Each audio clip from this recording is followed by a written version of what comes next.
Assalamu alaikum wa rahmatullah. Our speaker is, mashallah, a personality that we haven't seen like him in our lifetime, to be honest. Is a person who sleeps every day only 2 to 3 hours because of his work. And not many people can do that.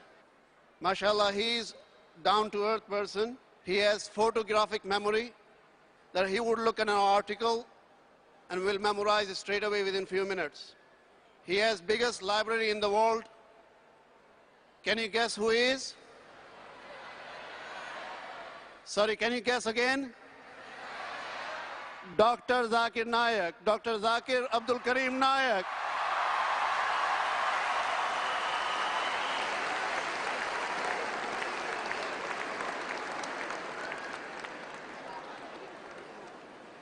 Alhamdulillah. Wassalatu wassalam. Ala Rasulillah wa ala ali wa sahbihi ajmain. Amma ba'd. A'udhu billahi minash shaitanir rajim. Bismillahir rahmanir rahim. Ya ayyuhan nasu, inna khalaqnakum min zakrin wa unsa wa ja'alnakum shu'uban wa qaba'ila lita'arafu.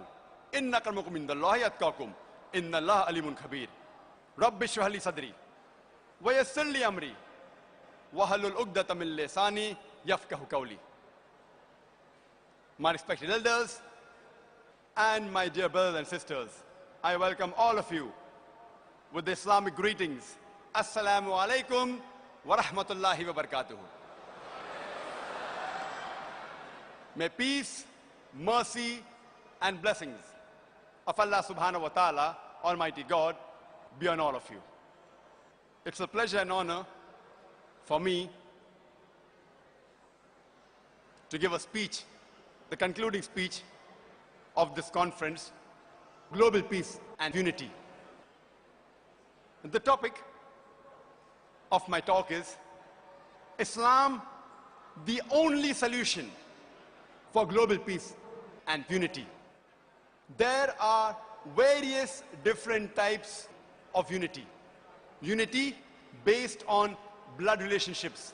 Unity based on regions, on race, on caste, on color.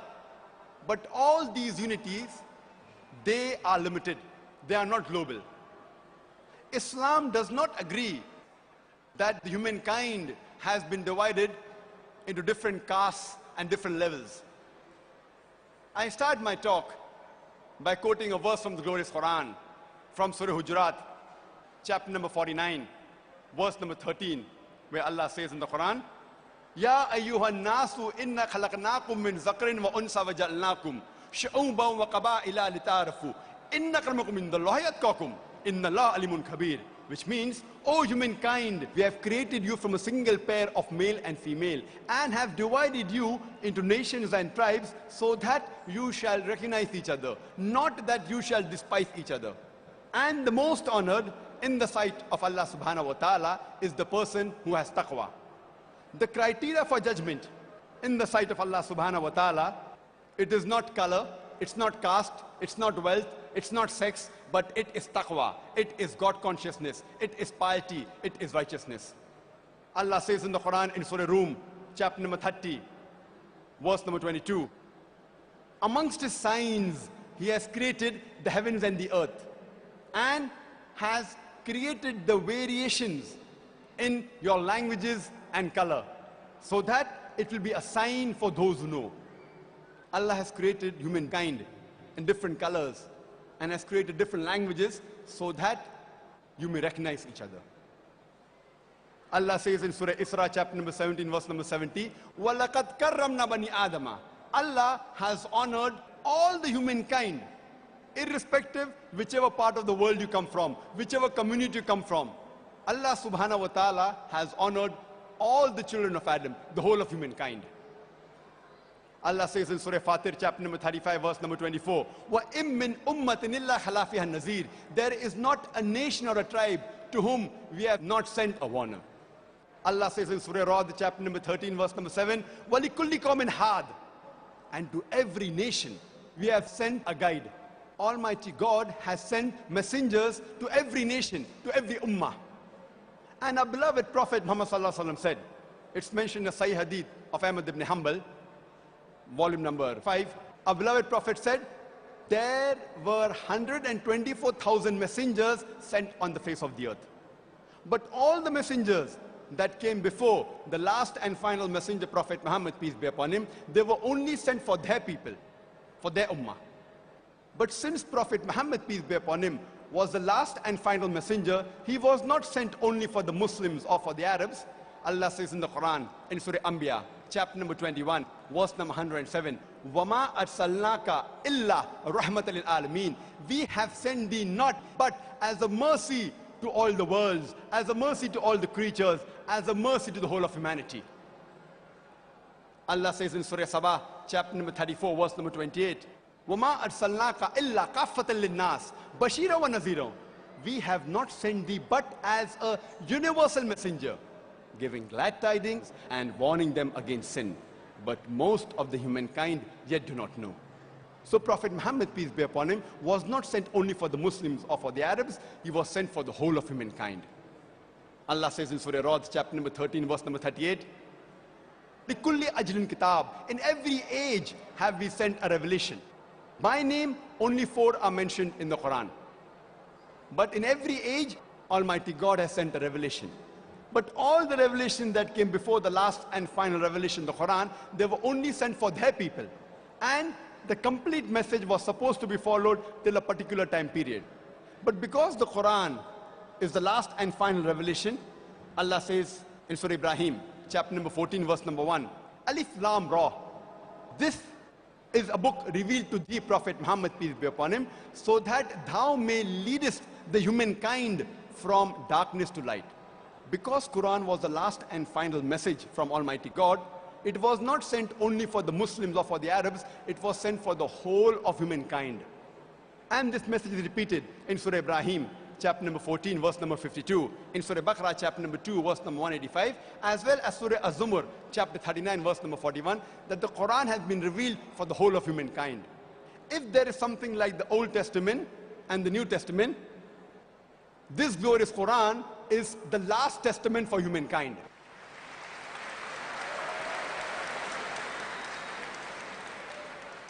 The cornerstone of the Islamic faith is belief in one and only creator and sustainer of the whole universe who only deserves to be worshipped. This cornerstone of belief in one and only creator and sustainer of the universe is the only point of unity amongst the whole of humankind. And this is the only uniting factor for the whole of humankind, that we have got one common parents, and our creator, our sustainer, our cherisher is only one, and he alone deserves to be worshipped.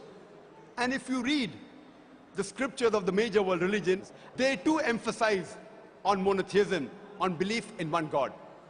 And this is the only uniting factor for the whole of humankind, for global unity. Religion, according to the Oxford Dictionary, means a belief in a superhuman controlling power, a personal God or gods that deserve worship and obedience. In short, religion means belief in God.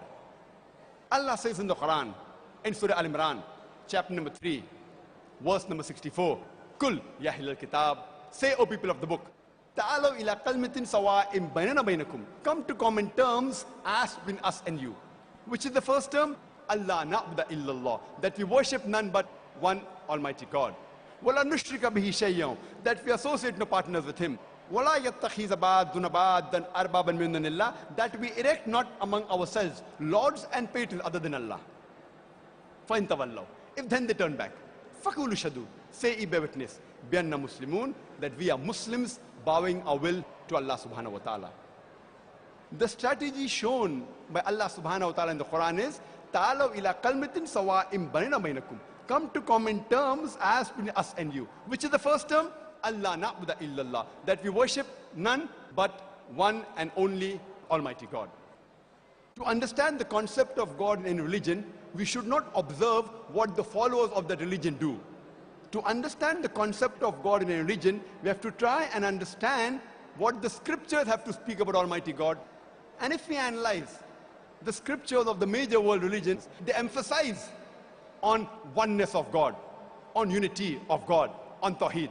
First, we'll discuss the concept of God in Hinduism.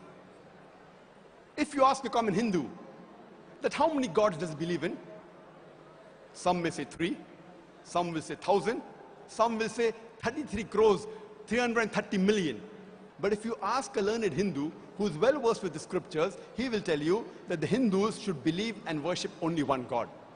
But the common Hindu, he believes in the philosophy of pantheism. The common Hindu says that everything is God. The tree is God, the sun is God, the moon is God, the human being is God, the snake is God. What we Muslims say, everything is God's, G-O-D with an apostrophe S. Everything belongs to God. The tree belongs to God, the sun belongs to God, the moon belongs to God, the human being belongs to God, the snake belongs to God.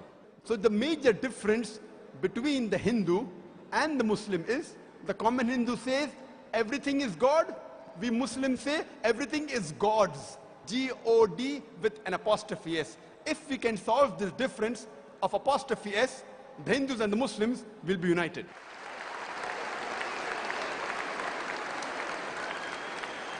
How do you do it? As Allah says, come to common terms as us and you. Which is the first term? Allah na'budu illallah, that we worship none but one Almighty God. Let's analyze what the Hindu scriptures have to speak about Almighty God. Among the sacred scriptures of Hindus is the Chandogya Upanishad, which mentions in chapter number 6, section number 2, verse number 1, Ekam evidityam. It's a Sanskrit quotation which means God is only one, without a second. It's mentioned in the Shvetashvatara Upanishad, chapter number 6, verse number 9, Nachasya kasij, Janita na chadipa, which in Sanskrit means of him, of Almighty God. He has got no Lord, he has got no parents, he has got no mother, he has got no father. It's mentioned in the Shvetashvatara Upanishad, chapter number 4, verse number 19, Na tasya pratima asti. Of him, there is no likeness. Almighty God has got no likeness. The most popular and widely read book amongst the Hindu scriptures is the Bhagavad Gita. It's mentioned in Bhagavad Gita, chapter number 7, verse number 20. All those whose intelligence has been stolen by material desires, they worship demigods, they do idol worship. It's mentioned in Bhagavad Gita, chapter number 10, verse number 3.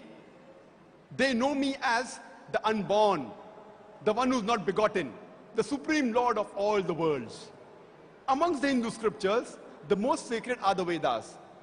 It's mentioned in Yajurved, chapter number 32, verse number 3. Na tasya pratima asti. Of him, there are no images. Almighty God has got no images. It's mentioned in Yajurved, chapter number 40, verse number 9. Andhatma pavishanti ya asambhuti mupaste. They are entering darkness, those who worship the asambhuti, the natural things like fire, water, air, etc. And the verse continues, they are entering more in darkness, those who worship the sambhuti, that is the created things like table, chair, idols, etc. Who says that? Yajurved, chapter number 32, verse number 3. It's mentioned in Rig Ved, book number 1, hymn number 164, verse number 46. Ikkam sat vipra bahuda vidante. God is one, truth is one. Sages call him by a variety of names. And there are no less than 33 different attributes given to Almighty God in Rig Ved alone in book number 2, hymn number 1. It's further mentioned in Rig Ved, book number 8, hymn number 1, verse number 1.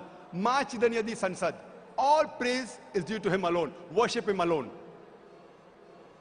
And the Brahma Sutra, the fundamental creed of Hinduism is Ikkam Braham Dyotya Naste, Nehna Naste Kinchan. Bhagwan ek hi hai, dusra nahi hai. Nahi hai, nahi hai, zara bhi nahi hai. There is only one God, not a second one. Not at all, not at all, not in the least bit. So if you read the Hindu scriptures, you shall understand the concept of God in Hinduism, that the fundamental teaching is you should believe in one God who does not have any images, does not have any idols, and worship him alone.